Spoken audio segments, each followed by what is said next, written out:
Let's talk about the episode. Let's talk about the episode. So, Clyde and his struggles. Clyde, I am so sick of you. You do this every time and it never works out for you. When are you going to stop being a drug dealer? Okay, fine. You're a goon. You running the outside world in prison. Okay, cool. Drug dealing, slanging drugs. I don't think that's working out for you, pal, the way you think it's going to work out. Every time we meet you, you starting up the drug business all over again.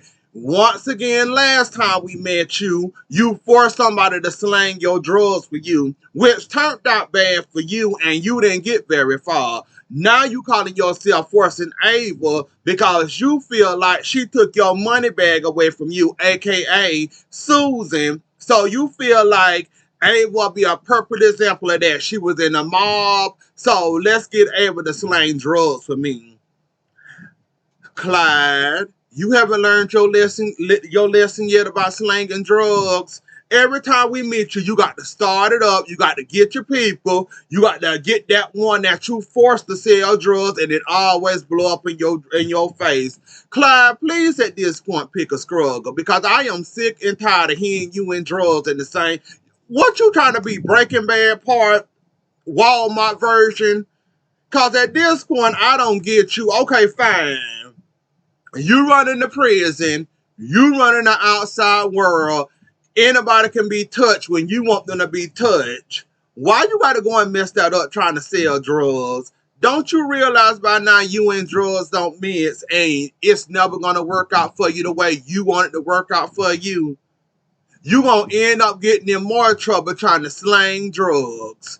I just don't get why you just won't give up the drug thing. It might have worked or might have been successful in the past, but once drugs start getting hot in Salem again, of course they run it at you because you the main suspect. You the one always got the slang drugs. I just don't get it at this point. Clyde, please get yourself together and please find you something else other than do to try to slang drugs. It's just like, I'm happy to see you. I like what you bring to the show, but selling drugs, how many times must we see that blow up in your face before you realize selling drugs is not for you? Have somebody else do that for you and you get a cut of that or something. Because when you're doing it, it never works out for you.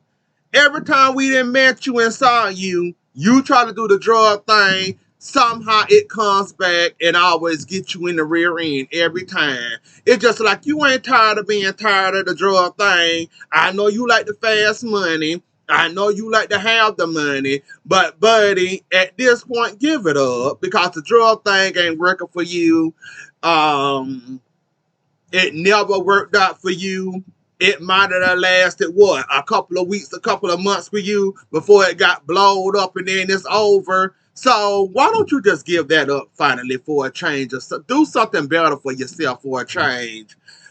Um, Ava, we already know you probably gonna do it maybe, a few days or a few weeks or a few months, then you gonna be out of there because we know you not fit to sell no drugs. You falling in love with Harris. Trip not quite fun of y'all relationship y'all got going on. We know you only gonna run it for a couple of a minute and then you gonna find a way to get out of it. I'm so it Clyde, see, I'm conflicted this time. I'm conflicted this time. Them showing you. So it was you, the one that sent Susan to London to be held hostage by her ex-husband. It was you. Oh, okay. I thought it was one of y'all little criminals. And how? I want to know how you got goons on the outside world and you locked up. How are they receiving payments for their jobs? And then you hire some drug addict to come cut Trip up. I'm trying to figure out if you're set the way you're saying you're set, why are you selling drugs again? Because you're losing me with the selling drugs thing. Then sound like you said enough to have all these goons anywhere where you can have access to them and they can come cut somebody or hold somebody hostage. And I just don't get it.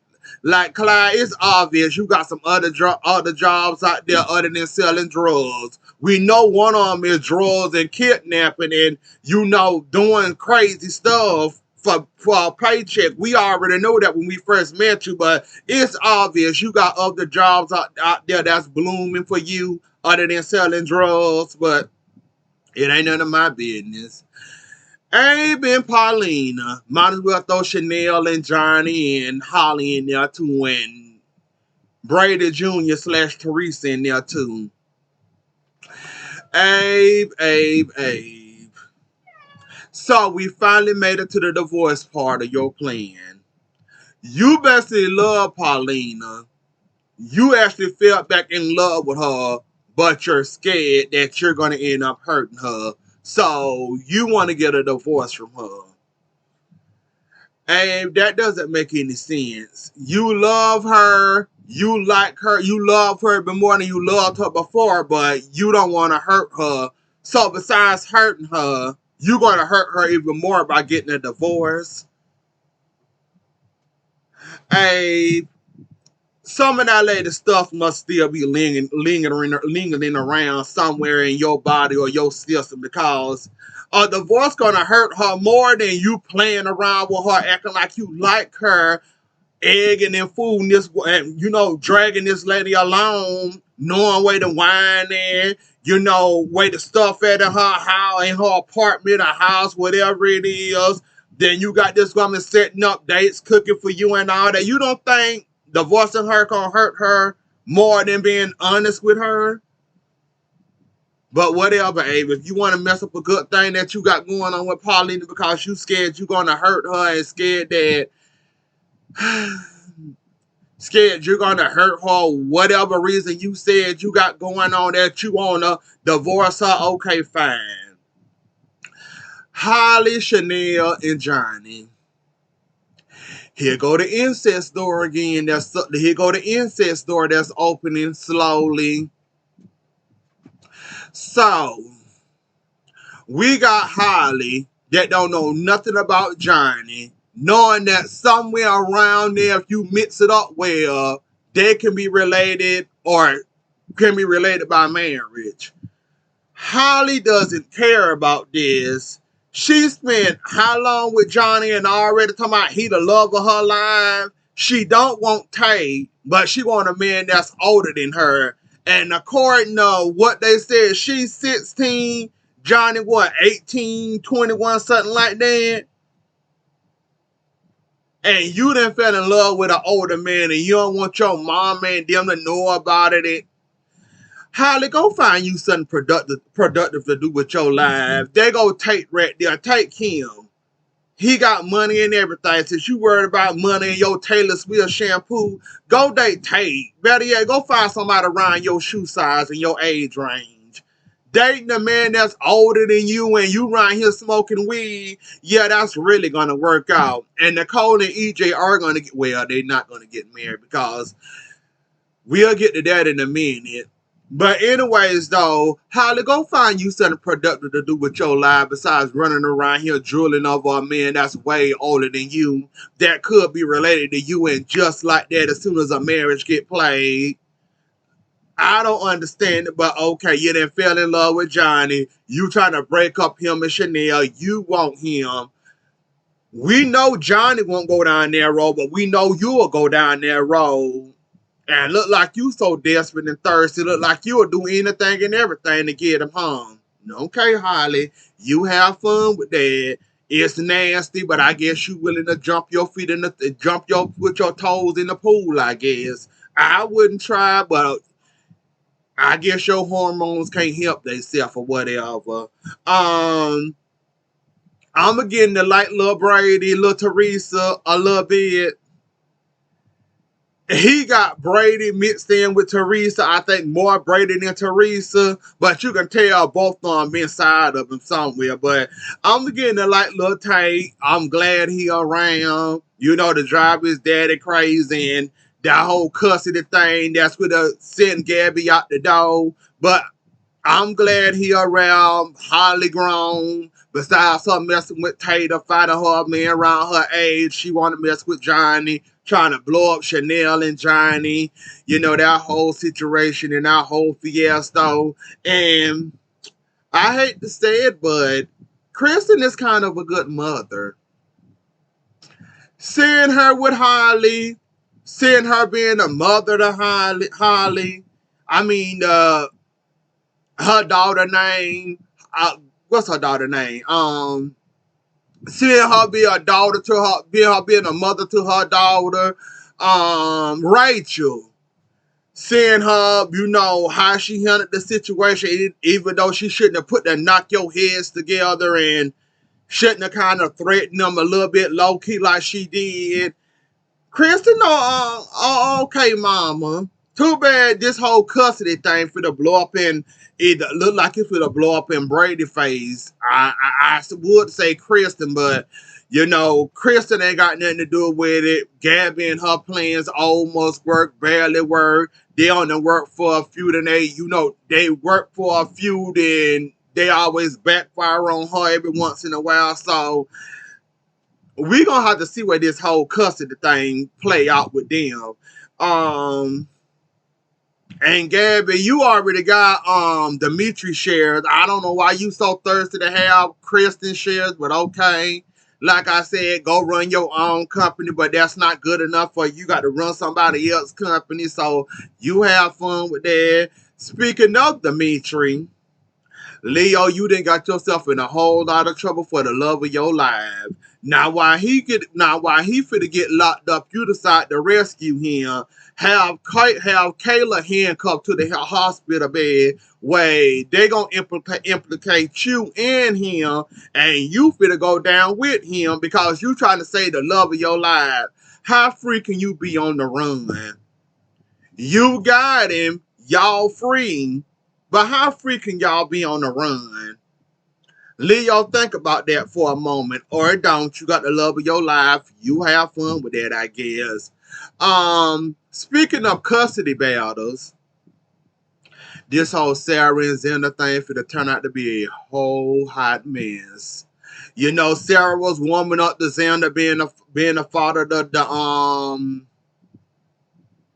I forgot her daughter's name.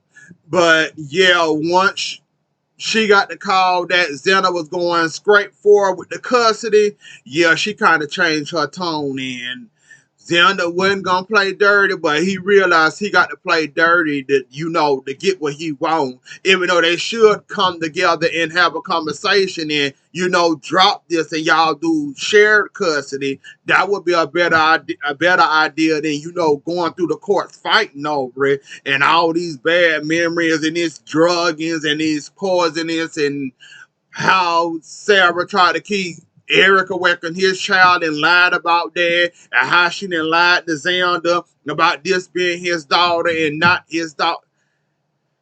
I just can't wait to see it. It's gonna be a whole mess. Besides, y'all having a conversation, talking it on out, agree to disagree. Y'all was going on a straight path, a good path, then that path got delayed. And Sloan, I don't understand why you pushing this so hard. You did the same thing Sarah basically did, but worse. You're trying to give Xander custody of somebody else's, his daughter, but how does it feel being a lawyer? The same stuff you did, you basically fit to help Xander out with it. How does that make you feel?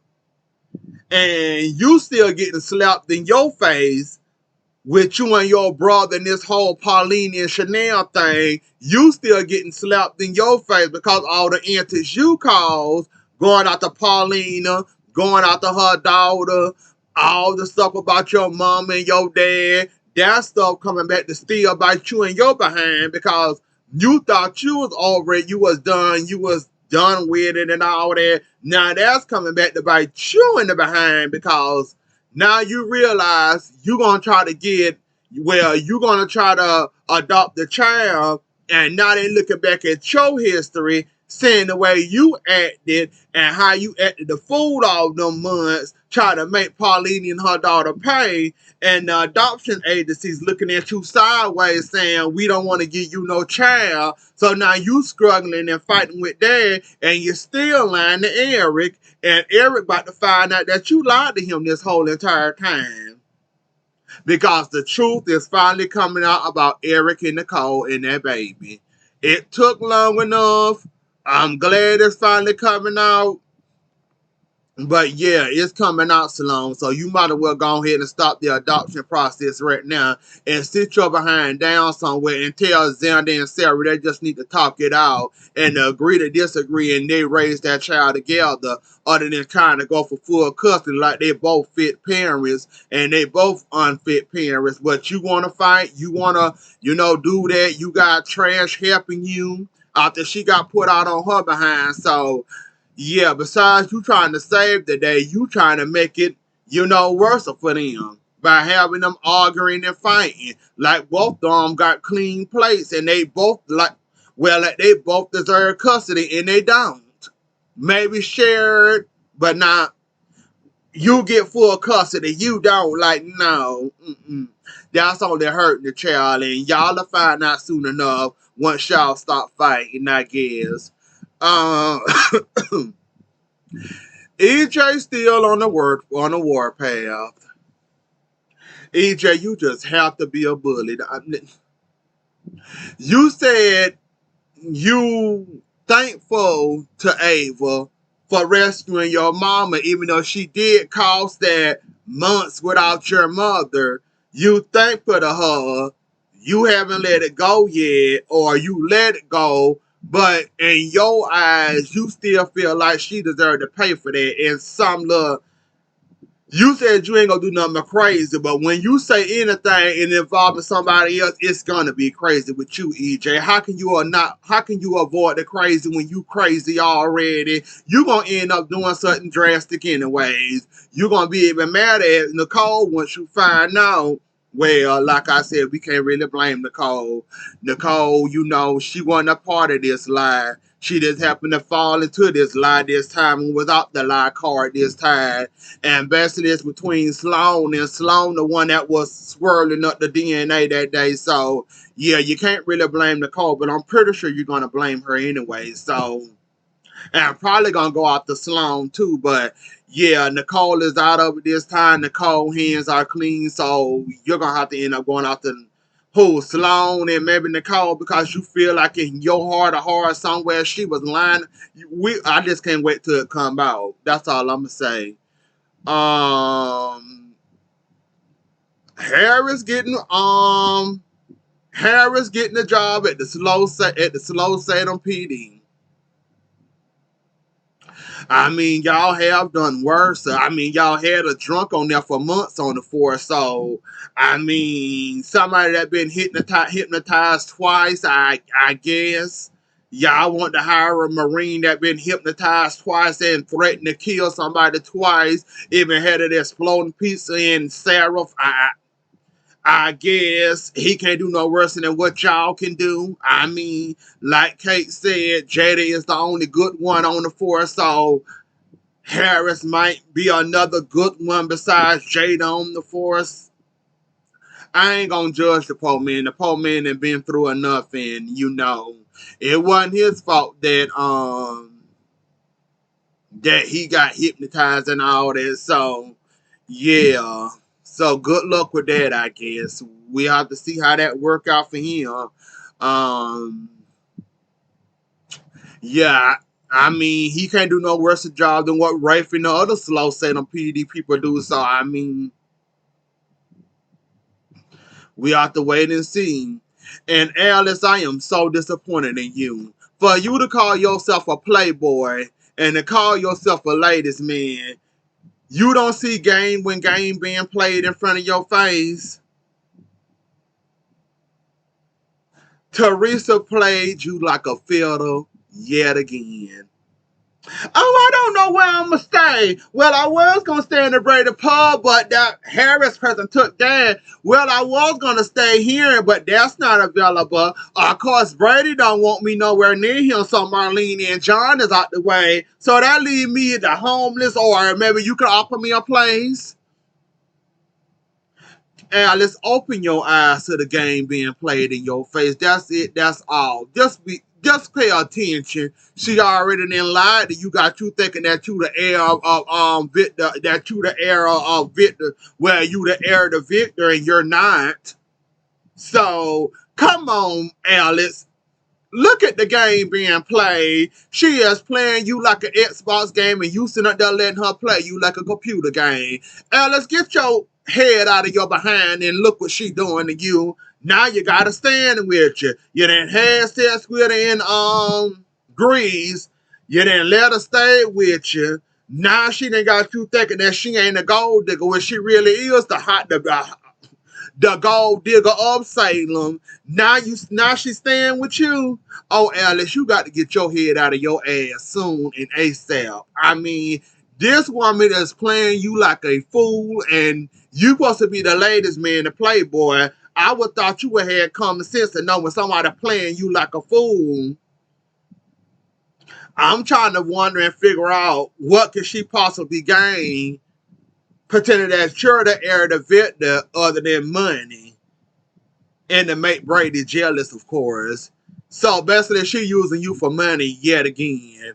Alex, if you want to fall down that rabbit hole, I'm just gonna sit back and just shake my head. You should have seen Teresa coming a mile away and shut her down. You decided to play along and let her play in your face like that. About, oh, I'm gonna be homeless. Really? Oh, I don't got no money. Really?